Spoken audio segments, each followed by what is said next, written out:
Welcome to our Maha Periyava களஞ்சியம் channel. இன்றைக்கி நம்ம ஆன்மீக கதைகளில் பீஸ்மர் இயற்றிய விஷ்ணு சகசரநாம மந்திரங்களின் பெருமைகளையும், சித்தர்களும் மகான்களும் மந்திர பாராயணம் செய்பவர்களும் ஸ்படிக மணி மாலைகளை அணிவதன் காரணத்தையும் தெரிந்து கொள்ளலாம். கௌரவர்களும் பாண்டவர்களும் பகவான் ஸ்ரீகிருஷ்ணனும் பீஷ்மரின் அம்பு படுக்கையை சுற்றி நின்றிருந்தார்கள். சாஸ்திரங்களையும் ராஜதந்திரங்களையும் தர்மபுத்திரருக்கு பீஷ்மர் உபதேசித்தார். தன்னை சுற்றி நின்றிருந்த கூட்டத்தில் பகவான் கிருஷ்ணரையும் அவர் கண்டார். ஸ்ரீமன் நாராயணனே பகவான் ஸ்ரீகிருஷ்ணனாக பூமியில் அவதரித்திருந்த உண்மையை பீஷ்மர் உணர்ந்தார். ஸ்ரீமன் நாராயணனின் விஸ்வரூப தோற்றமும் அதில் அடங்கிய பல்வேறு ரூபங்களும் அவற்றுக்குரிய நாமங்களும் பீஷ்மருடைய மனக்கண் முன் தோன்றின. இதனால் பக்தி பரவசமடைந்த பீஷ்மர் ஸ்ரீமன் நாராயணனின் பெருமையை அற்புதமான கவிதைகளால் பாட ஆரம்பித்தார்.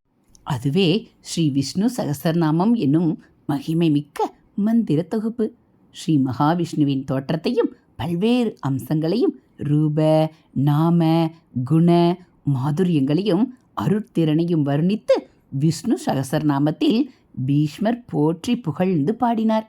சுற்றி நின்றிருந்த அனைவரும் விஷ்ணு சகசரநாமத்தை கேட்டு பரவச நிலையை அடைந்தனர்.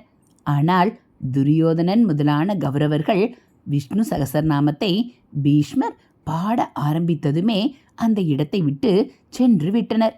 பாண்டவர்கள் மட்டுமே அவர் கூறிய மந்திர சப்தங்களை கேட்டு மெய்மறந்து நின்றனர். விஷ்ணு சகசரநாமம் நிறைவுற்றதும் தனது விஸ்வரூப தரிசனத்தால் பீஷ்மருக்கு அருள் பாலித்தான் ஸ்ரீகிருஷ்ணன்.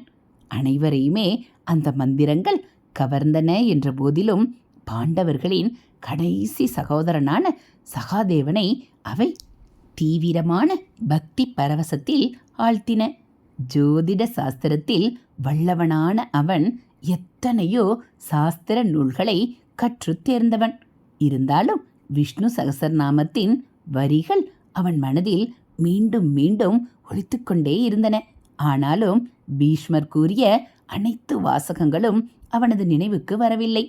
இதை அறிந்த ஸ்ரீகிருஷ்ணன், இத்தனை அருமையான மந்திர தத்துவங்களை பீஷ்மர் எடுத்து கூறிய போது அவற்றை உனது ஏடுகளில் நீ குறித்து கொள்ளவில்லையா என்று சகாதேவனிடம் கேட்டார்.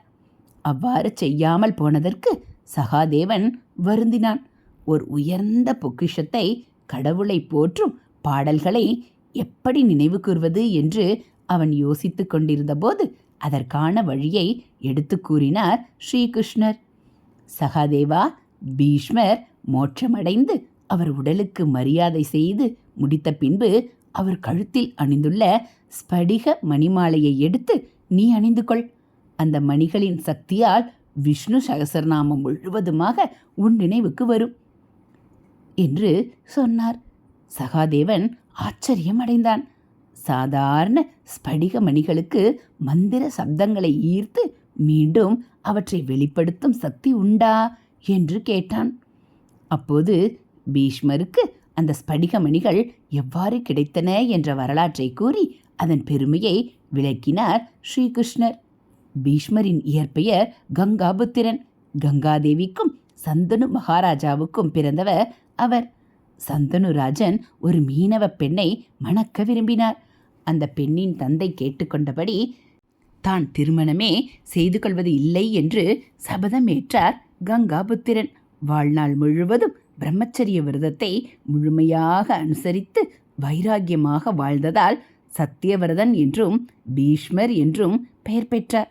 இவ்வாறு தன் தந்தைக்காக சபதம் ஏற்றபோது பீஷ்மரின் மனம் சற்று கவலையுற்றது. வாழ்நாள் முழுவதும் சபதத்தை நிறைவேற்றுவதற்கு தேவையான அபார மனோபலமும் வைராக்கியமும் வேண்டும் என்பதற்காக தன் தாய் கங்காதேவியை பிரார்த்தித்தார். அவர் முன் தோன்றிய கங்காதேவி கங்கை நீரை எடுத்தாள். அப்போது வானில் பிரகாசித்து கொண்டிருந்த சூரிய பகவானின் ஒளிக்கதிர்கள் அவள் கையில் இருந்த நீர்த்துளிகளில் விழுந்து வைரம் போல ஜொலித்தன. தன் கையிலுள்ள கங்கா தீர்த்தத்தை வாங்கிக் கொள்ளும்படி மகனிடம் கூறினாள் கங்காதேவி. பீஷ்மர் தன் இரு கைகளையும் குவித்து தாயின் முன்பு நீட்டினார். கங்காதேவியின் கரங்களிலிருந்து கங்கை நீர் துளிகள் ஸ்படிக மணிகளாக பீஷ்மரின் கைகளில் விழுந்தன. மகனே, இவை ஸ்படிக மணிகள்.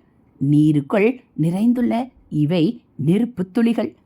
பிரார்த்தனை செய்வதற்கும் வைராகியத்துடன் வாழ்வதற்கும் மந்திர சாதகங்கள் புரிவதற்கும் இவை உனக்கு பெரிதும் உதவும். இந்த மணிகளை மாலையாக எப்போதும் அணிந்திரு. அவை உனக்கு சத்திய விரதத்திலிருந்து தவறாத மன வலிமையையும் வைராகியத்தையும் தரும் என்று கூறி மறைந்தாள் கங்காதேவி. பகவான் ஸ்ரீ கிருஷ்ணன் கூறிய இந்த வரலாற்றை கேட்டதும் பீஷ்மரின் கழுத்தில் இருந்த ஸ்படிகமணி மாலையின் மகிமை சகாதேவனுக்கு புரிந்தது. பீஷ்மரின் மறைவுக்கு பின்னர் ஸ்ரீ கிருஷ்ணன் கூறியது போன்று பீஷ்மரின் ஸ்படிக மணிமாலையை அணிந்து பக்தியோடு ஸ்ரீமன் நாராயணனை தியானித்து பீஷ்மர் இயற்றிய விஷ்ணு சகசரநாம மந்திரங்கள் அனைத்தையும் மீண்டும் உருவாக்கி ஏடுகளாக்கி உலகுக்கு அளித்தான்.